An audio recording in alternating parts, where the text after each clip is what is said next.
Hello and welcome back to my YouTube channel arts students corner. तो आपका फिर से स्वागत है मेरे यूट्यूब चैनल पे जिसका कि नाम है आर्ट्स स्टूडेंट्स कॉर्नर। तो उम्मीद है आप लोग बहुत अच्छे होंगे, अपनी पढ़ाई अपनी सब पढ़ाई लिखाई सब बहुत अच्छी तरीके से कर रहे होंगे और एग्जाम्स की प्रिपरेशन भी एकदम जोरों शोरों से चल रही होगी। फिलहाल सीबीएसई के एग्जाम में अभी अच्छा खासा टाइम है। अगर आपका सिलेबस नहीं कम्प्लीट हुआ है तो भी ठीक है, और अगर कंप्लीट हो गया है तो भी ठीक है, क्योंकि आपके पास रिवीजन के लिए बहुत टाइम है। तो फिलहाल मैंने तो नया सेशन भाई शुरू कर रही हूँ, तो जिनका इस ईयर एग्ज़ाम है उनके लिए तो आई एम टू लेट। तो जो नेक्स्ट ईयर 10th का एग्ज़ाम देने वाले हैं उनके लिए है ये स्पेशली। मैंने स्टार्ट किया है ज्योग्राफी से। तो ज्योग्राफी का फर्स्ट चैप्टर जैसे कि आप लोग जानते हैं संसाधन एवं विकास हम लोग पढ़ रहे हैं अभी। तो डेवलपमेंट एंड रिसोर्सेज, या यूँ कहें रिसोर्सेज एंड डेवलपमेंट हम लोग पढ़ रहे हैं अभी। तो उसका पार्ट 1 मैंने अपने चैनल पर डाल दिया है, तो वहाँ से चाहें आप लोग देख सकते हैं। और पार्ट 2 ये रहने वाला है, तो ये होगा पार्ट 2 आप लोग का। उम्मीद है आप लोग को अच्छे से समझ आएगा। तो जैसा कि आप लोग को पता है कि आर्ट्स स्टूडेंट्स कॉर्नर पे आपको हर एक लाइन का हिंदी समझाया जाता है और पूरी अच्छी तरह से आपको चैप्टर पढ़ा दिया जाएगा, कोई भी चीज़ छोड़ा नहीं जाएगा। इसके बाद मैं नोट्स भी ले आऊँगी। नोट्स आप लोग को देखिए क्या हुआ ना कि एक और चीज़ मैं बताना चाहती थी कि हैंड रिटन नोट्स मैं जो कॉपी पे लिख के डाल रही हूँ उसमें बहुत लोगों को देखने में प्रॉब्लम हो रहा है कि आखिर लिखा क्या हुआ है। एक्चुअली एक होता है जो स्क्रीन शेयर करने वाला अलग होता है, और एक हैंड रिटन नोट्स कॉपी वगैरह ये सब कैमरा वाला अलग होता है। तो उसकी क्वालिटी थोड़ी अच्छी नहीं है, और मेरी हैंड राइटिंग भी इतनी कोई खास नहीं है कि बहुत अच्छे से आप लोग को समझ आ जाए। तो मैंने क्या किया है, नोट्स वही है, बस मैं उनको टाइप करके डाल दूँगी। तो आप लोग ये मत समझिएगा कहीं और से निकाला हुआ है या कुछ भी, वो हैंड रिटन ही है, लेकिन कहीं बस मैं स्क्रीन शेयर करूँगी अब।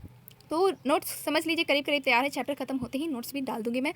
और नोट्स के बाद मतलब चैप्टर ख़त्म होने के बाद लाइन बाय लाइन एक्सप्लेनेशन के बाद और नोट्स के भी बाद हम लोग एक एक्सप्लेनेशन वीडियो लेके आएंगे, जिसमें कि मैं पूरे नोट्स से पूरा एक्सप्लेन करके आपको बताऊंगी चैप्टर के बारे में। पूरा एक एक चीज़ नोट्स से ही हम लोग पढ़ेंगे और समझेंगे चैप्टर को। क्योंकि अगर आपके पास बहुत टाइम है तो आप पूरा एक्सप्लेनेशन देख सकते हैं। अगर आपके पास कम टाइम है तो आप क्या कर सकते हैं कि सिर्फ ये नोट्स वाला जो एक्सप्लेनेशन होगा इसको देख के आप समझ सकते हैं। तो नोट्स वाले एक्सप्लेनेशन में कोई पार्ट नहीं बनाया जाएगा, बल्कि वो पूरा एक्सप्लेनेशन सीधे साधे एक ही वीडियो में कंप्लीट हो जाएगा। तो एक वीडियो बस पार्ट 1, इससे ज़्यादा कुछ नहीं। तो चलिए शुरू करते हैं। अब हम लोग बहुत हो गया बकैती, आप लोग ये सुनने के लिए तो आए नहीं है, चैप्टर पढ़ने के लिए आए हैं। तो जैसा कि आप लोग अपने स्क्रीन पे दिख रहा होगा, आज हम लोग पढ़ेंगे यहाँ से on the basis of status of development, resources को कैसे कैसे क्लासीफाई किया गया है विकास के स्तर के आधार पे। ठीक है, स्टेटस ऑफ डेवलपमेंट के बेसिस पे कैसे कैसे क्लासीफाई किया गया है, किन किन भागों में, उसको आज हम लोग पढ़ेंगे और आगे चैप्टर में बढ़ेंगे। और तो उम्मीद है आप लोग को अच्छा लगेगा। तो यार प्लीज़ एक लाइक कर दीजिएगा, कुछ कमेंट भी कर सकते हैं, अगर अच्छा नहीं लगे तो डिसलाइक भी कर सकते हैं, और ये चैनल को सब्सक्राइब कर दीजिएगा प्लीज़ प्लीज़ प्लीज़। और अपने दोस्तों के साथ ज़्यादा से ज़्यादा शेयर कीजिएगा इस वीडियो को। I need your support and you need knowledge, that's it. तो आप लोग अगर मुझे सपोर्ट करेंगे तो मैं आपके लिए लेते आऊँगी जो जो आप लोग डिमांड करेंगे। तो चलिए शुरू करते हैं अब हम लोग। तो ये है on the basis of status of development का पहला है पोटेंशियल रिसोर्सेज। जैसा कि आप लोग को दिख रहा है पोटेंशियल रिसोर्सेज। तो पोटेंशियल रिसोर्सेज का मतलब होता है संभावी संसाधन। संभावी सा उसके ऊपर बिंदु भावी, ठीक है, संभावी संसाधन। तो मैं हिंदी इसलिए एकदम शुद्ध हिंदी इसलिए बताती हूँ ताकि आप लोग को कभी कहीं हिंदी वर्ड एकदम मिल जाए तो उससे आप लोग को प्रॉब्लम ना हो। तो पोटेंशियल रिसोर्सेज का मतलब होता है संभावी संसाधन। ठीक है, बैकग्राउंड में अगर थोड़ी बहुत व्हीकल्स की आवाज़ है ना तो उसके लिए सॉरी, थोड़ा आप लोग एडजस्ट कर लीजिएगा, मैं उसका अभी कुछ कर नहीं सकती हूँ, जगह थोड़ा ऐसा है। चलिए शुरू करते हैं। Resources which are found in a region but have not been utilised. तो संभावी संसाधन क्या है? यह वे संसाधन है जो किसी प्रदेश में विद्यमान होते हैं लेकिन इनका उपयोग नहीं किया गया है। ठीक है, for example the western parts of the India particularly Rajasthan and Gujarat have enormous potential for the development of wind and solar energy but so far these have not been developed properly. तो उदाहरण के तौर पे हम ले सकते हैं कि भारत के पश्चिमी भाग खास करके राजस्थान और गुजरात में पवन और सौर ऊर्जा यानी कि विंड और सोलर एनर्जी संसाधनों की अपार संभावना है, परंतु इनका सही ढंग से विकास नहीं हुआ है। तो मतलब कि वो संसाधन किसी प्रदेश में हैं, उपस्थित हैं, लेकिन उनका उपयोग नहीं किया जा रहा है, या यूँ कहें कि सही ढंग से उपयोग नहीं किया जा रहा है। वही है पोटेंशियल रिसोर्सेज यानी कि संभावी संसाधन। अब हम लोग अपने नेक्स्ट रिसोर्सेज पढ़ते हैं। अभी हम लोग पढ़े on the basis of status of development, तो अब हम लोग उसमें अपना नेक्स्ट रिसोर्सेज पढ़ते हैं।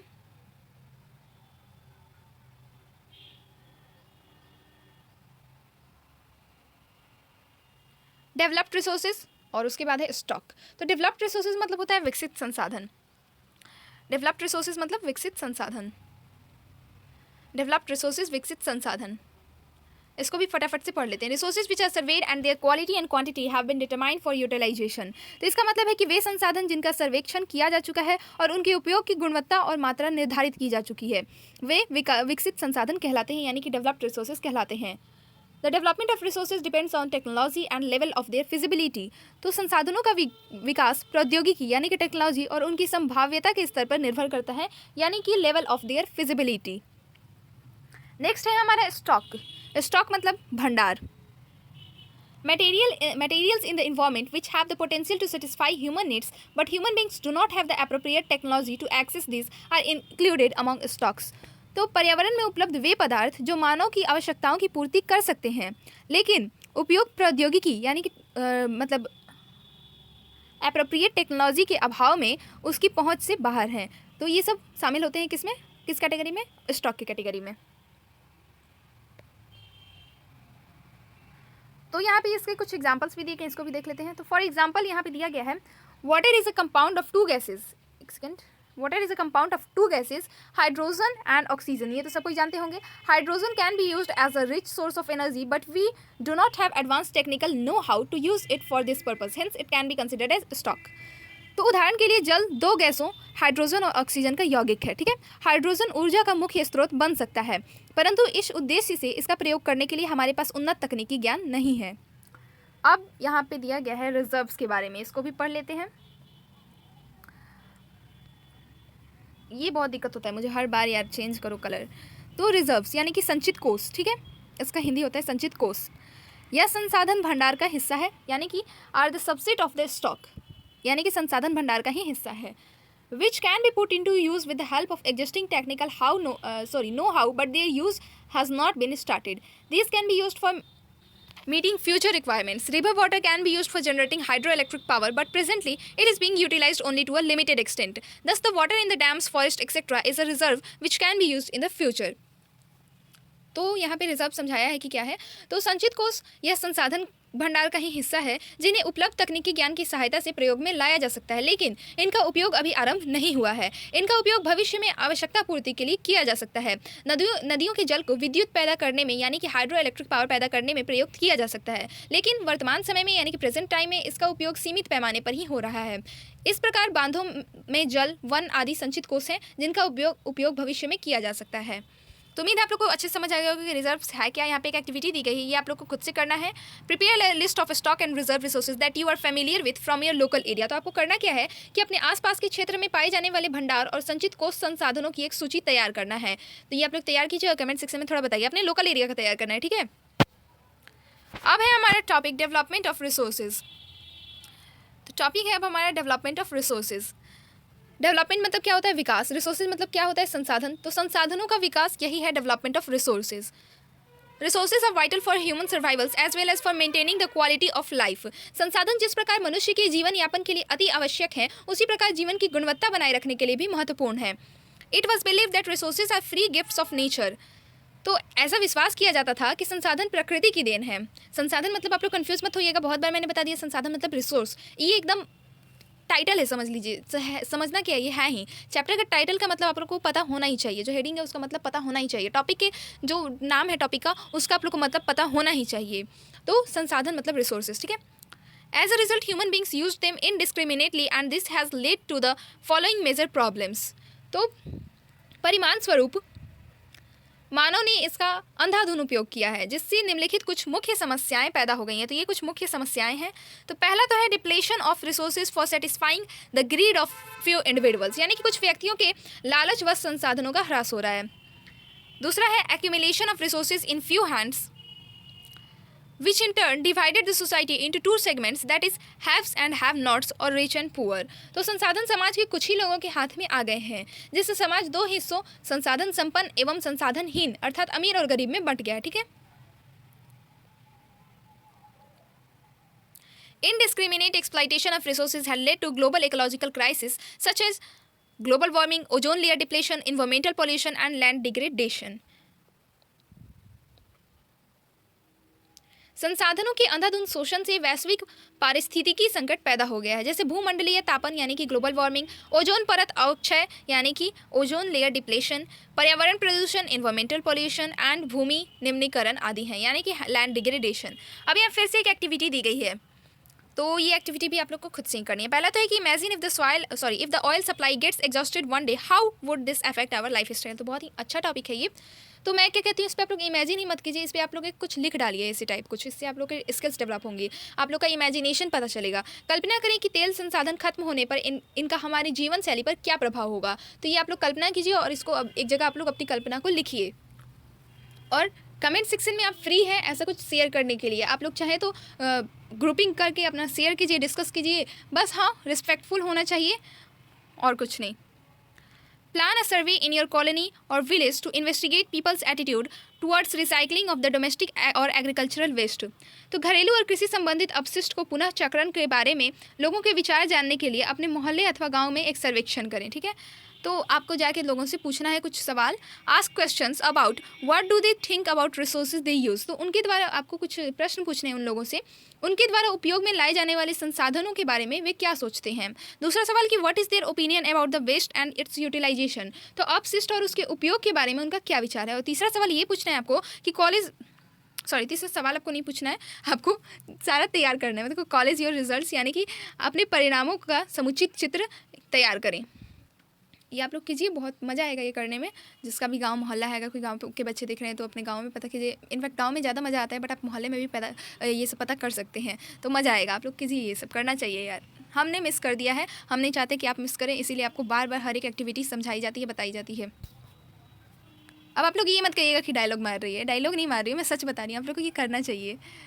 ऐसे मतलब थोड़ा बहुत चलता है, थोड़ा बहुत दिखाना पड़ता है ना कि हाँ हमने गलती कर दी है, आप उस गलती को मत कीजिए, थोड़ा सुधारिए। बट रियली मैं कह रही हूँ, आप लोग ये कीजिए, मज़ा आएगा। एक बार ट्राई करके देखिए, अगर मज़ा नहीं आया तो छोड़ दीजिएगा यार, बट ट्राई करके देखिए, आपको ज़रूर मज़ा आएगा। चलिए आगे पढ़ते, नहीं तो आप लोग बोर हो जाओगे यार मेरे से। And equitable distribution of resources has become essential for a sustained quality of life and global piece. यानी कि मानव जीवन की गुणवत्ता और विश्व शांति बनाए रखने के लिए संसाधनों का समाज में न्याय संगत बंटवारा आवश्यक हो गया है। If the present trend of resource depletion by a few individuals and countries continues, the future of our planet is in danger. तो यदि कुछ ही व्यक्तियों तथा देशों द्वारा संसाधनों का वर्तमान दोहन जारी रहता है तो हमारी पृथ्वी का भविष्य खतरे में पड़ सकता है। Therefore resource planning is essential for sustainable existence of all forms of life. Sustainable existence is a component of sustainable development. तो हम लोग एक बहुत ही खास टॉपिक की ओर बढ़ रहे हैं। तो देखिए, इसीलिए हर तरह के जीवन का अस्तित्व बनाए रखने के लिए संसाधनों के उपयोग की योजना बनाना अति आवश्यक है। सतत अस्तित्व सही अर्थ में सतत पोषणीय विकास का ही एक हिस्सा है। तो फ्रेंड्स, ये क्वेश्चन शायद ही मैंने देखा होगा कि किसी एग्ज़ाम में नहीं आया होगा, मतलब शायद ही। ये हर एग्ज़ाम में आता है ये क्वेश्चन, सस्टेनेबल डेवलपमेंट क्या है, सस्टेनेबल डेवलपमेंट क्या है, और सस्टेनेबल सिर्फ यही कि सस्टेनेबल डेवलपमेंट आखिर है क्या, ये क्वेश्चन बहुत बार आता है। तो ये तो आप लोग को एकदम एकदम एकदम मुंह पे रहना चाहिए, मुंह जबानी याद रखिए इस चीज़ को। या तो हिंदी में याद कर लीजिए, अपने वर्ड्स में लिख लीजिएगा, नहीं तो अगर उसमें प्रॉब्लम है तो यार रट लीजिए, क्योंकि ये क्वेश्चन आता ही आता है। कभी कभी ये भी पूछ देता है व्हाट इज़ रिसोर्स प्लानिंग, तो वो भी आप लोग को तैयार रखना है। तो सस्टेनेबल डेवलपमेंट जान लेते हैं पहले क्या है। सस्टेनेबल डेवलपमेंट मतलब इसका हिंदी होता है सतत पोषणीय विकास। Sustainable economic development means development should take place without damaging the environment, and development in the present should not compromise with the needs of the future generation। तो सतत पोषणीय आर्थिक विकास का अर्थ बहुत ही सिंपल शब्दों में दिया गया, आप लोग को समझ आ भी गया होगा कि विकास पर्यावरण को बिना नुकसान पहुंचाए हो और वर्तमान विकास की प्रक्रिया भविष्य की पीढ़ियों की आवश्यकताओं की अवहेलना न करे। यानी कि भविष्य में उन लोगों को रिसोर्सेज की ऐसा ना हो कि हम अभी पूरा कोयला यूज़ कर जाएं, उन लोगों को पता ही ना चले कि कभी किसी ज़माने में कोयला क्या होता था, कैसा दिखता था कुछ, तो वो उनके लिए भी रहे। एक लिमिट होना चाहिए हमारे यूज़ का, और हाँ, उससे पर्यावरण को कोई नुकसान नहीं होना चाहिए। यही है सस्टेनेबल डेवलपमेंट, यानी कि सतत पोषणीय विकास। अब देखिए यहाँ पे है रियो डी जेनेरो अर्थ समिट 1992। यानी कि रियो डी जेनेरो एक जगह है, पृथ्वी सम्मेलन वहाँ पे 1992 में हुआ, तो उसी के बारे में कुछ दिया गया है, तो इसको भी पढ़ लेते हैं थोड़ा। तो इन जून 1992 देखिए ऑब्जेक्टिव्स आ सकते हैं, ठीक है, तो ऑब्जेक्टिव्स के लिए तैयार रहिए। एक तो पहला ऑब्जेक्टिव आपको यही मिल गया है, जून 1992, समझ रहे हैं ना। तो ये आ सकता है आपका ऑब्जेक्टिव में, कब हुआ था ये रियो डी जेनेरो पृथ्वी सम्मेलन यानी कि अर्थ समिट सम्मेलन, तो ये आप लोग को लिख देना है कि हाँ जून 1992 में हुआ था।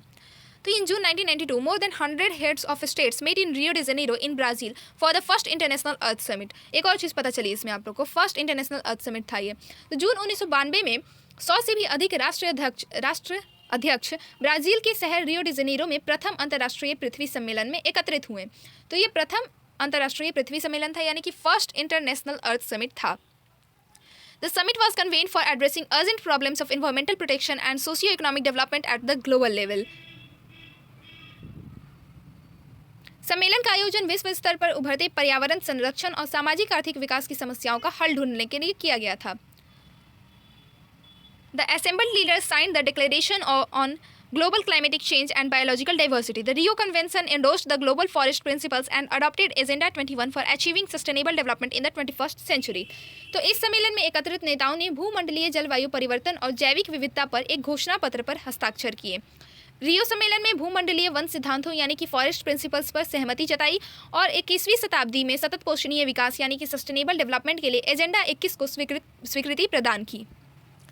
तो एजेंडा 21 क्या था भाई, उसको भी देख लेते हैं, वो भी नीचे दिया हुआ है। एनसीईआरटी कोई भी चीज़ ऐसी नहीं छोड़ता है। Agenda 21 In the declaration signed by world leaders in 1992 at the United Nations Conference on Environment and Development (UNCED), which took place at Rio de Janeiro, Brazil, it aims at achieving global sustainable development. It is an agenda to combat environmental damage, poverty, disease through global cooperation on common interest, mutual needs, and shared responsibilities. One major objective of the Agenda 21 is that every local government should draw its own local Agenda 21. तो यह एक घोषणा है। Agenda 21 एक घोषणा है जिसे 1992 में ब्राज़ील के शहर रियो डी जेनेरो में संयुक्त राष्ट्र पर्यावरण और विकास सम्मेलन यानी कि यूएनसीईडी के तत्वाधान में राष्ट्र अध्यक्षों द्वारा स्वीकृत किया गया था। इसका उद्देश्य भूमंडलीय सतत पोषणीय विकास हासिल करना है।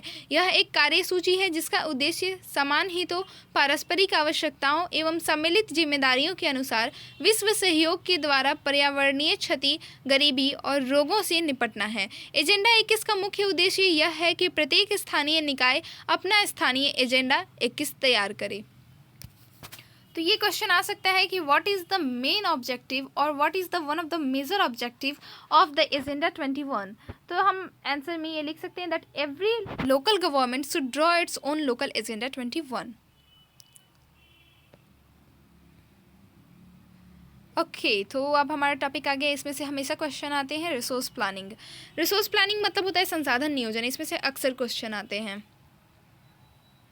Planning is the widely accepted strategy for judicious use of resources. संसाधनों के विवेकपूर्ण उपयोग के लिए नियोजन एक सर्वमान्य रणनीति है। It has importance in a country like India which has enormous diversity in the availability of resources. इसीलिए भारत जैसे देश में जहां संसाधनों की उपलब्धता में बहुत अधिक विविधता है, यह और भी महत्वपूर्ण है। There are reasons which are rich in certain types of resources but are deficient in some other resources. There are some regions which can be considered self-sufficient in terms of the availability of resources, and there are some regions which have acute shortage of some vital resources. तो यहाँ ऐसे प्रदेश भी हैं जहाँ एक तरह के संसाधनों की प्रचुरता है परंतु दूसरी तरह के संसाधनों की कमी है। कुछ ऐसे प्रदेश भी हैं जो संसाधनों की उपलब्धता के संदर्भ में आत्मनिर्भर है यानी कि सेल्फ सफिशिएंट है, और कुछ ऐसे भी प्रदेश हैं जहां महत्वपूर्ण संसाधनों की अत्यधिक कमी है। तो for example the states of Jharkhand, Chhattisgarh and Madhya Pradesh are rich in minerals and coal deposits. Arunachal Pradesh has abundance of water resources but lacks in infrastructural development. तो उदाहरण के तौर पर झारखंड, मध्य प्रदेश और छत्तीसगढ़ आदि प्रांतों में खनिजों और कोयलों के प्रचुर भंडार हैं। अरुणाचल प्रदेश में जल संसाधन प्रचुर मात्रा में पाए जाते हैं परंतु मूल विकास की कमी है।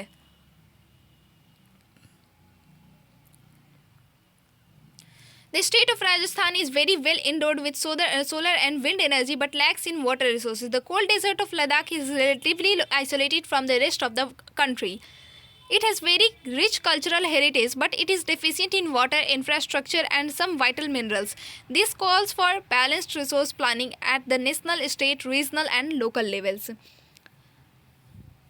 राजस्थान में पवन और सौर ऊर्जा संसाधनों की बहुतायत है लेकिन जल संसाधनों की कमी है। लद्दाख का शीत मरुस्थल देश के अन्य भागों से अलग थलग पड़ता है। यह प्रदेश सांस्कृतिक विरासत का धनी है परंतु यहाँ जल, आधारभूत अवसंरचना तथा कुछ महत्वपूर्ण खनिजों की कमी है। इसीलिए राष्ट्रीय, प्रांतीय, प्रादेशिक और स्थानीय स्तर पर संतुलित संसाधन नियोजन की आवश्यकता है यानी कि रिसोर्स प्लानिंग की आवश्यकता है। अगेन एक एक्टिविटी है, चलिए इसको भी कर लीजिएगा आप लोग। Prepare a list of resources found in your state and also identify the resources that are important but deficit in your state. अपने राज्य में पाए जाने वाले संसाधनों की सूची तैयार करें और जिन महत्वपूर्ण संसाधनों की आपके राज्य में कमी है उनकी पहचान करें। ये आपका काम है, कीजिए खुद से। अब हम लोग पढ़ेंगे रिसोर्स प्लानिंग इन इंडिया। यानी कि भारत में संसाधन नियोजन। Resource planning is a complex process which involves. तो संसाधन नियोजन एक जटिल प्रक्रिया है जिसमें निम्नलिखित सोपान हैं। पहला तो है identification and inventory of resources across the regions of the country, यानी कि देश के विभिन्न प्रदेशों में संसाधनों की पहचान कर उनकी तालिका बनाना। This involve surveying, mapping and qualitative and quantitative estimation and measurement of the resources. इस कार्य में क्षेत्रीय सर्वेक्षण, मानचित्र बनाना, उन संसाधनों का गुणात्मक एवं मात्रात्मक अनुमान लगाना व मापन करना है। दूसरा है evolving a planning structure endowed with appropriate technology, skill and institutional setup for implementing resource development plans। संसाधन विकास योजनाएं लागू करने के लिए उपयुक्त प्रौद्योगिकी, कौशल और संस्थागत नियोजन ढांचा तैयार करना। और तीसरा है matching the resource development plans with in overall national development plans, यानी कि संसाधन विकास योजनाओं और राष्ट्रीय विकास योजना में समन्वय स्थापित करना है। India has made concerted efforts for achieving the goals of resource planning right from the first 5-year plan launched after independence। तो स्वाधीनता के बाद भारत में संसाधन नियोजन के उद्देश्य की पूर्ति के लिए प्रथम पंचवर्षीय योजना से ही प्रयास किए गए। अब है फाइंड आउट, ये आप लोगों को खोज निकालना है, ज्ञात करना है। What resources are being developed in your surroundings by the community or village panchayats or ward level communities with the help of community participation। समुदाय भागीदारी की सहायता से समुदाय या ग्राम पंचायत या वार्ड स्तरीय समुदाय द्वारा आपके आसपास के क्षेत्र में कौन से संसाधन विकसित किए जा रहे हैं, ये आप लोग बताइए और यह खोज निकालिए, पता लगाइए। The availability of resources is a necessary condition for the development of any region, but mere availability of resources in the absence of corresponding changes in technology and institutions may hinder development। किसी क्षेत्र के विकास के लिए संसाधनों की उपलब्धता एक आवश्यक शर्त है, परंतु प्रौद्योगिकी और संस्थाओं में तदनुरूपी परिवर्तनों के अभाव में मात्र संसाधनों की उपलब्धता से ही विकास संभव नहीं है। There are many regions in our country that are rich in resources, but these are included in economically backward regions। On the contrary, there are some regions which have a poor resource base, but they are economically developed। तो देश में बहुत से क्षेत्र ऐसे हैं जो संसाधन समृद्ध होते हुए भी आर्थिक रूप से पिछड़े प्रदेशों की गिनती में आते हैं, और इसके विपरीत कुछ ऐसे प्रदेश भी हैं जो संसाधनों की कमी होते हुए भी आर्थिक रूप से विकसित हैं। Can you name some resource rich but economically backward regions and some resource poor but economically developed regions? Give reasons for such a situation। तो क्या आप संसाधन संपन्न परंतु आर्थिक रूप से पिछड़े और संसाधन विहीन परंतु आर्थिक रूप से विकसित प्रदेशों का नाम बता सकते हैं?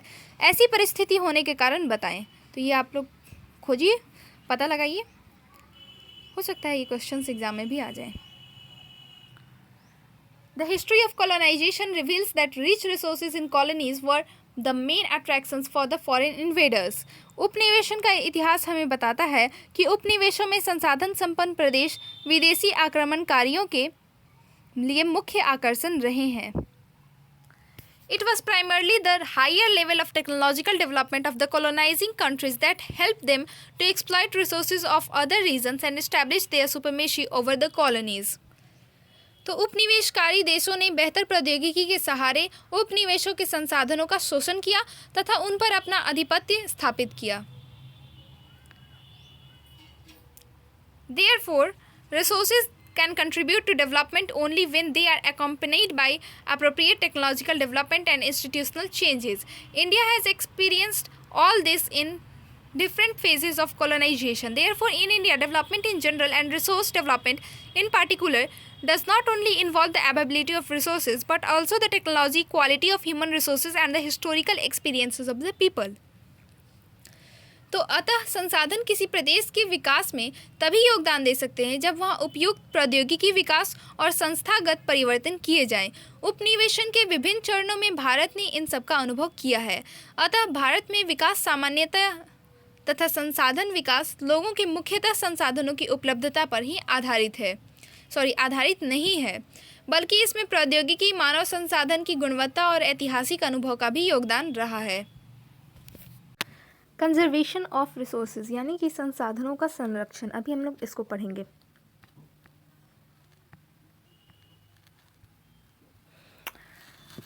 Resources are vital for any developmental activity. संसाधन किसी भी तरह के विकास में महत्वपूर्ण भूमिका निभाते हैं, but irrational consumption and overutilization of resources may lead to socio-economic and environmental problems. परंतु संसाधनों का विवेकहीन उपभोग और अति उपयोग के कारण कई सामाजिक, आर्थिक और या पर्यावरणीय समस्याएं पैदा हो सकती हैं. To overcome these problems, resource conservation at various level is important. तो इन समस्याओं से बचाव के लिए विभिन्न स्तरों पर संसाधनों का संरक्षण आवश्यक है. This had been the main concern of the leaders and thinkers in the past. भूतकाल से ही संसाधनों का संरक्षण बहुत से नेताओं और चिंतकों के लिए चिंता का विषय रहा है. For example, Gandhiji was very apt in voicing his concern about resource conservation in these words: "There is enough for everybody's need and not for anybody's greed." He placed the greedy and selfish individuals and exploitative nature of modern technology as the root cause for the resource depletion at the global level.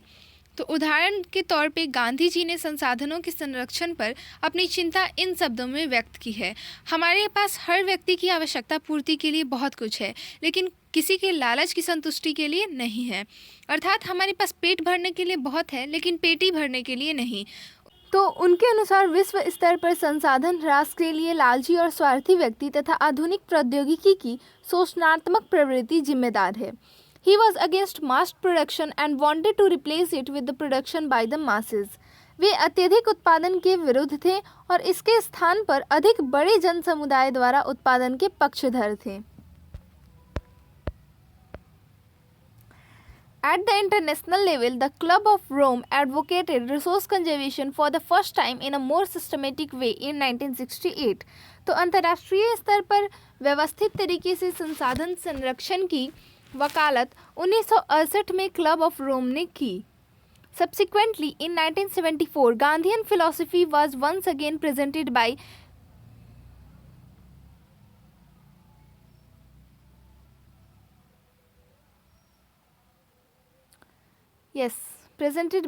Schumacher in his book Small is Beautiful.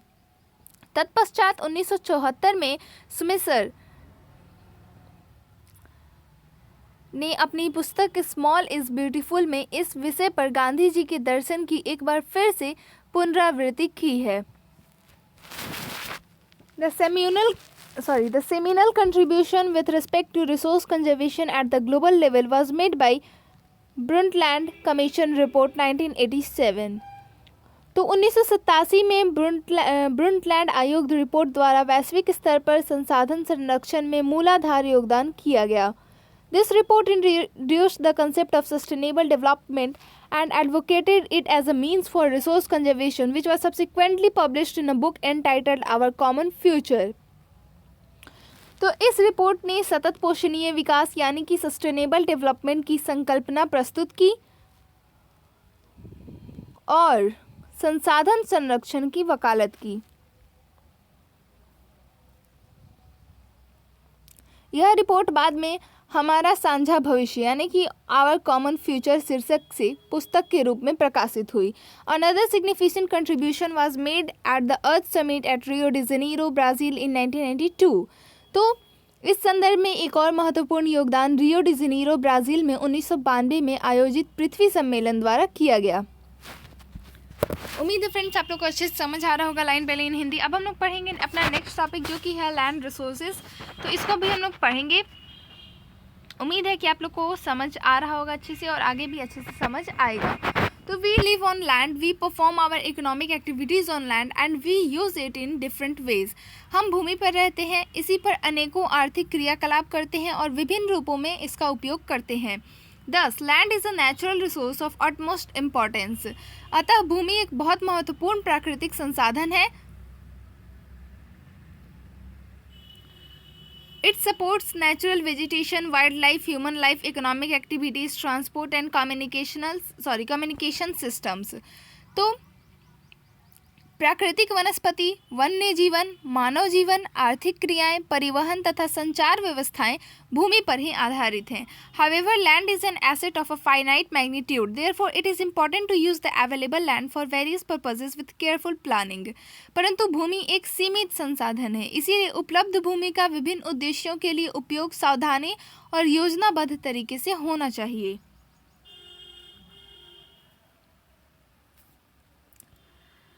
Okay, so India has a land under a variety of relief features, namely mountains, plateaus, plains, and islands.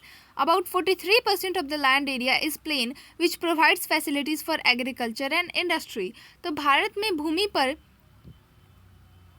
विभिन्न प्रकार की भू आकृतियां जैसे पर्वत, पठार, मैदान और द्वीप पाए जाते हैं. लगभग 43% भू क्षेत्र मैदान है जो कृषि और उद्योग के विकास के लिए सुविधाजनक है. Mountains account for 30% of the total surface area of the country and ensure perennial flow of some reverse.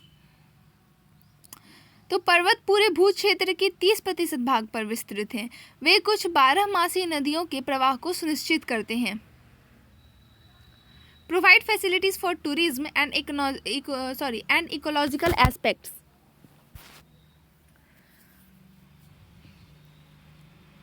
पर्यटन विकास के लिए अनुकूल परिस्थितियां प्रदान करते हैं माउंटेन्स और पारिस्थितिकी के लिए भी महत्वपूर्ण है.